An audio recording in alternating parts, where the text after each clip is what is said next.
What's up, nail crew? Let's apply builder gel in a jar together. The very first thing that I do is I wipe off all my nails really well with isopropyl alcohol to make sure that there's no leftover residue or anything like that from taking off all of my old builder gel.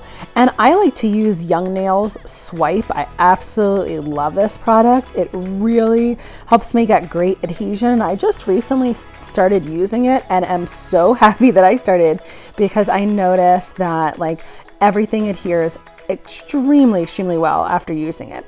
And I like to take it on a nail brush and like swipe downwards on my nail so that I'm not rubbing any oils or anything else back and forth into my cuticles.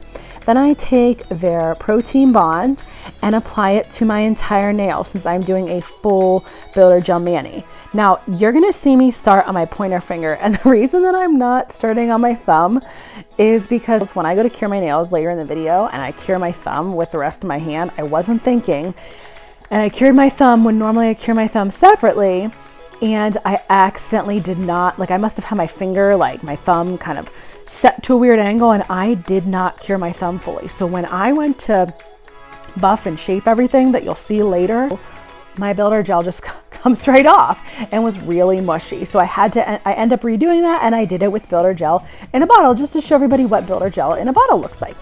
And whenever you're doing builder gel, whether it's a jar or builder gel in the bottle, you want to make sure you are floating your builder gel around. And you'll see, especially with builder gel in a jar, you do not want to drag it down. That's how you'll create bubbles. And you don't want bubbles. You just worked so hard to do your beautiful builder gel that you do not want bubbles in your builder gel mani. And anytime that you go to do builder gel, I flash cure the finger that I was working on. So you saw me, I was just doing my middle finger, and I flash cured that quickly before moving to my next finger, my ring finger. Now I'm doing the ring finger, and you'll see that I'm kind of swirling, very gently gliding the builder gel around. And when I go to pick up more, I always make sure that I flip my nail over, because that lets your nails build an apex naturally. And that's what you want. You want that beautiful apex with your builder gel. So whether you're applying gel liquids over, gel polish, dip powders, whatever you're applying over your builder gel, or maybe you just want to leave builder gel on your nails, that you have that nice, beautiful apex to keep your nails strong, especially if they're like mine and a little bit longer in length. So whenever you pick up the builder gel out of the jar, you take a little blob and kind of like shake off the excess builder gel liquid that's dripping, and then gently apply it towards like the middle, not at the cuticles, and float it back towards the cuticles and float it around your nail. Then you'll flip it upside down for at least 10 seconds.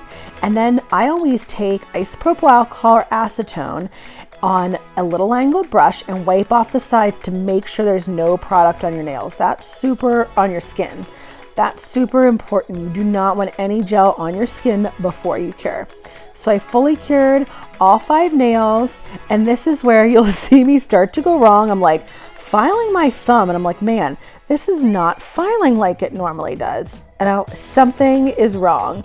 So I thought, all right, I'm gonna go back to that, and I'm gonna go and I'm gonna start filing my other nails. So I do a ton of filing and shaping after I've cured my nails with all the builder gel. I fully cure it, and I go through, wipe off all my nails with isopropyl alcohol, and then I file and file and file some more. I want my shape to be exactly how I want it, my builder gel to be at the exact thickness I want it, and to have filed into my nails a beautiful apex. So I'm filing up and around, like filing over your nail to build that apex, like almost like you're filing over a mountain. And then I like to take this awesome little Pana extra fine nail drill bit and go around my cuticles just to make sure that I'm again working towards that nice, beautiful apex. Now, once I looked at my thumbnail again, I realized, yep, this gel is not cured all the way through. You never ever want to leave gel uncured on your hands and try to dip over, try to put builder gel or anything on it. It will cause you greenies. And since I already have my extra fine bit on, I just took it out. I took off all my builder gel. Now I'm going through quick with the medium coarse arbor sanding bit and just making sure that I got all of my lifted parts up. Well, not really lifted. They were the parts that didn't cure. I got everything else off.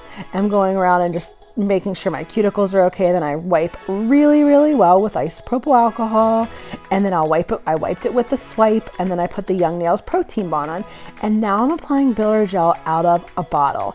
And you'll see the builder gel with a bottle, it's less swirling than the builder gel in a jar. The builder gel in a jar, you really, with that brush, it's a thicker brush, it doesn't move as much. You want to do a lot more swirling for your application. And the bottle brush, you can do more gliding, like very gently floating, as I'm floating and pushing the builder gel around very gently.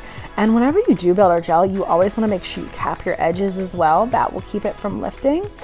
The reason that my hands look insanely dry is because I did a live on my left hand applying builder gel right before I went and did my nails here. So that is why they're looking so rough and so dry. After I cured my thumb, I filed and shaped off camera, wiped that off with isopropyl alcohol, and finished wiping all my nails off with isopropyl alcohol.